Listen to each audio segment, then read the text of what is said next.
ان اللہ لا یغیر ما بقوم حتی یغیروا ما بانفسہم، بے شک اللہ تعالیٰ اس وقت تک کسی قوم کی حالت نہیں بدلتا جب تک وہ قوم خود اپنی حالت بدلنے کی فکر نہ کرے۔ قوت فکر و عمل پہلے فنا ہوتی ہے جب کسی قوم کی شوکت پہ زوال آتا ہے۔ سچ کہا ہے، سوچنے سمجھنے اور بدلنے کی طاقت جب ختم ہو جاتی ہے آدمی کی، تب وہ زوال پذیر ہوتا ہے، گرنے لگتا ہے۔ جس کو یہ فکر ہے کہ مجھے بدلنا ہے، اللہ تعالیٰ کی طرف سے اس کے لیے دروازے اور کھولے جاتے ہیں۔ کچھ لوگ یہ سوچتے ہیں یہاں بیٹھ کر کے میں متقی بن جاؤں، میں بیٹھ کر کے اللہ کا ولی بن جاؤں، میں کچھ کام نہ کروں اور مجھے ہر گناہ سے بچنے کی عادت ہو جانا چاہیے۔ ایسا کیسے ہوگا؟ تمہیں شوگر سے بھی بچنا ہے اور بی پی سے بھی بچنا ہے، لیکن روز 1 کلو شکر بھی کھاتے ہو، 1 کلو نمک بھی کھاتے ہو، کیسے ہوگا؟ تمہارا خود کا عمل، تمہاری کوشش جب تک نہ ہوگی، اللہ تعالیٰ فرماتا ہے ہم نہیں بدلیں گے ان کی حالتوں کو۔ اور جب تم بدلنا چاہو گے تو اللہ کیسے بدلتا ہے پتہ ہے؟ اللہ اکبر، حدیث قدسی ہے، اگر تم ایک بالش بڑھ کر کے آؤ گے، اللہ فرماتا ہے 10 قدم بڑھ کر کے تجھے لے لے گا۔ اللہ کی رحمت 10 قدم آگے بڑھ کر تجھے لے لے گی۔ تم چل کر کے آؤ گے تو اس کی رحمت دوڑ کر کے لے لے گی، لیکن شرط ہے کہ تم بدلنا چاہو۔ تم نے اگر جس دن یہ ارادہ کر لیا، عزم کر لیا، اللہ کی طرف سے مزید دروازے کھولے جاتے ہیں۔ لوگ یہ کہتے ہیں نا توبہ کرنے کے بعد بھی پھر وہی ہوتا ہے، چھوٹتا نہیں۔ مسئلہ توبہ کا یہ نہیں ہے کہ گال پہ تھپڑ مار لینا، توبہ کا یہ ہے عزم کرنا، پکا ارادہ کرنا، اور اللہ سے یوں عرض کرنا کہ تیرا وعدہ ہے کہ جو بدلنا چاہے، جو بڑھنا چاہے تو اسے بدل دے گا۔ میں بدلنے کے لیے آگے بڑھ رہا ہوں مولا، اب تو رحمتیں بھیج۔ پھر دیکھو کیسے نہیں بدلتے۔ اللہ تمہیں توبہ پر دوام عطا کرے گا، پھر کبھی بھی قدم پھسلے گا اللہ تمہارے لیے مدد نازل فرمائے گا۔ زندگی ہے، آخری سانس تک کچھ نہ کچھ خطائیں ہوتی رہتی ہیں، قدم جب بھی پھسلے گا لیکن مولا تمہیں توبہ کی توفیق ضرور عطا کرے گا۔ اسی لیے کوشش پہلے خود کے بڑھنے کی ہو، خود کے بدلنے کی ہو۔ ایک بات یاد رکھیں، ہمارے معاشرے میں اچانک کوئی ہوا نہیں آئے گی جو سب کو پرہیزگار بنا کے چلی جائے گی۔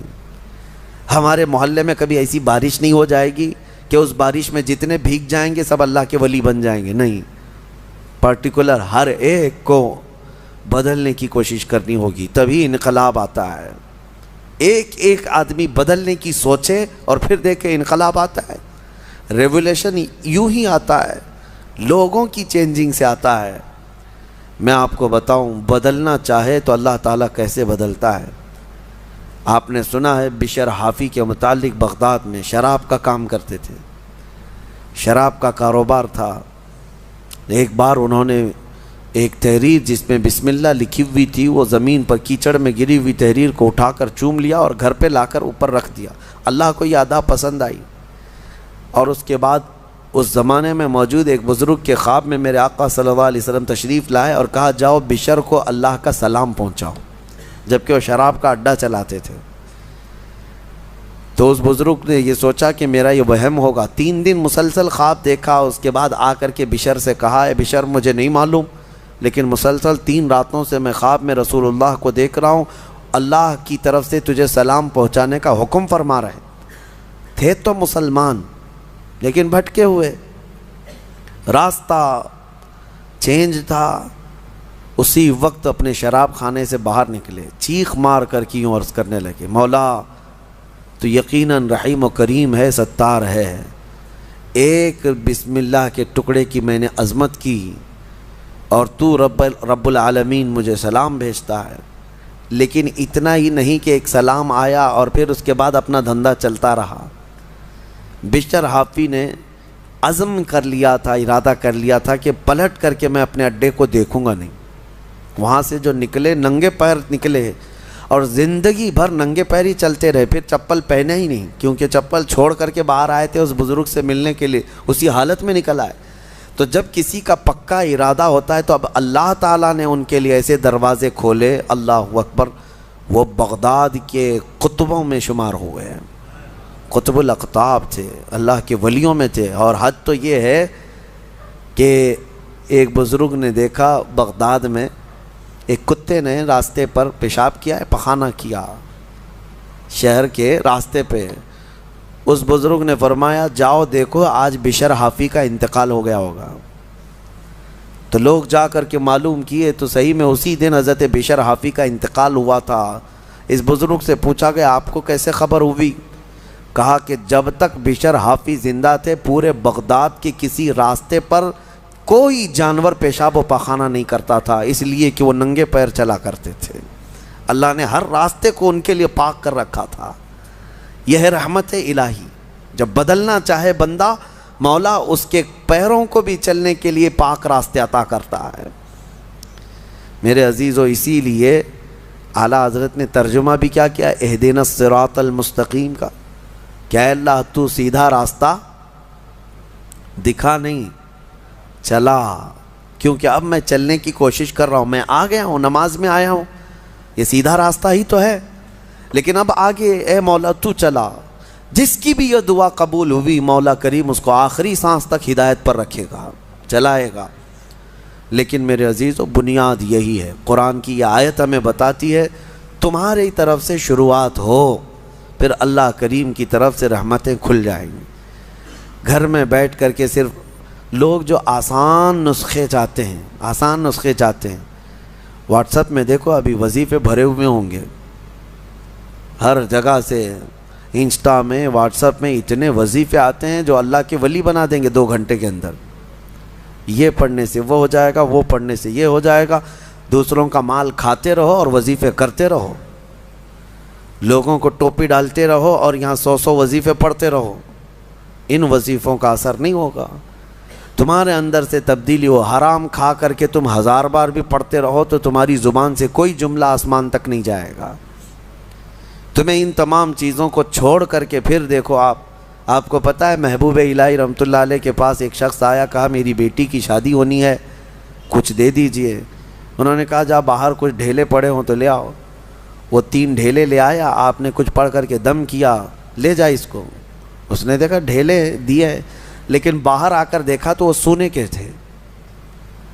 اس کو لے جا کر کے اس نے اپنی بیٹیوں کی شادی کی، کافی قیمت والے تھے اس وقت سونے کے ڈھیلے، لیکن محبوب الہی نے 3 بار قل هو اللہ احد ہی پڑھا تھا، بس صرف 3 بار قل هو اللہ احد کا سورہ پڑھ کر کے دم کر کے دے دیا تھا، لے گا جاؤ۔ اب اس نے بیٹیوں کی شادی تو کی، لیکن نسخہ تو ہاتھ میں آ گیا تھا نا، گھر میں بہت سارے ڈھیلے جمع کر لیا، بہت سارے پتھر اور اینٹ بھی لا کر کے بیٹھا اور رات میں قل هو اللہ احد پڑھنے لگ گیا۔ 3 بار تو چھوڑو، 100 بار ہو گئے، آنکھ کھول کھول کر کے دیکھتا تھا وہ ڈھیلا ڈھیلا ہی تھا، بدلتا ہی نہیں تھا۔ 1000 بار ہو گیا سورہ اخلاص، 1000 بار کے بعد بھی وہ ڈھیلے ویسی رہے۔ وہ دوسرے دن اٹھ کر کے آیا اور سوچا کہ پتہ نہیں اور کیا پڑھے تھے۔ پوچھا محبوب الہی سے کہ آپ کیا پڑھ کر کے مجھے دیے تھے؟ کہا 3 بار قل هو اللہ احد کا سورہ پڑھ کے دیا تھا۔ کہا میں 1000 بار پڑھا، ابھی بھی ڈھیلا ہی ہے۔ تب آپ نے فرمایا تھا تیری زبان اور ہے، میری زبان اور ہے۔ اللہ کریم اس کے ان بندوں کی ہر بات کی لاج رکھتا ہے جو اس کے لیے بدل جاتے ہیں، اس کے لیے چھوڑ دیتے ہیں ہر چیزیں۔ یقیناً آج آپ کے لیے بھی بہت ساری ہیں دعائیں، آپ کی مستجاب ہوں گی، اللہ آپ کی زبان میں اثر عطا کرے گا۔ اس کے لیے کچھ چیزیں چھوڑنے کی کوشش کرو، اس کے لیے کچھ نہیں بلکہ بہت ساری چیزیں چھوڑنا ہے۔ حرام چھوڑنا، میں آپ کو بتاؤں، یہ تو مسلمان کے لیے فرض ہے۔ بعض لوگ یہ کہتے ہیں میں شراب نہیں پیتا، پرہیزگار آدمی ہے، چوری نہیں کرتا، پرہیزگار آدمی ہے، جوا نہیں کھیلتا، پرہیزگار آدمی ہے۔ نہیں، شراب نہیں پیتا، جوا نہیں کھیلتا، چوری نہیں کرتا، پرہیزگار نہیں، مسلمان ہے بس، مسلمان ہے بس۔ شک کی چیزوں سے بھی بچتا ہے تب پرہیزگار ہے، حرام چیزوں سے بچتا ہے تو مسلمان ہے۔ مسلمان کے لیے اتنا تو کرنا ہی ہے۔ جو شک والی چیزیں ہیں ان سے بھی بچتا ہے تب وہ اتقیاء میں ہے، پرہیزگاروں میں ہے۔ بہرحال اللہ کریم ہمیں خود کو بدلنے کی توفیق عطا فرمائے۔ آج پوری امت کے لیے یہ چیز ہے، پوری امت کے لیے۔ کاش ہمارا یہ پیغام ہر نوجوان تک پہنچے، جو شب قدر میں اور جمعہ کی بھیڑ میں اور نہ جانے کتنی راتوں اللہ کی بارگاہ میں دعا کرتے رہتے ہیں، اے اللہ امت پر رحم فرما دے. ٹھیک ہے، دعا ہونی چاہیے، لیکن کیا صرف اور صرف ہم دعا کرتے رہیں اور اپنے آپ کو کبھی نہ بدلیں؟ کبھی نہ بدلیں. جتنے لوگ اس بھیڑ کی دعا میں شامل ہوتے ہیں تو پھر وہ اپنے آپ کو تبدیل کیوں نہیں کرتے؟ اللہ کی بارگاہ میں مانگ کر تو جاتے ہیں بھیک، فجر میں نہ نمازوں میں ان کا کوئی شمار ہے، نہ پھر رمضان کے احترام میں ان کا کوئی حصہ ہے.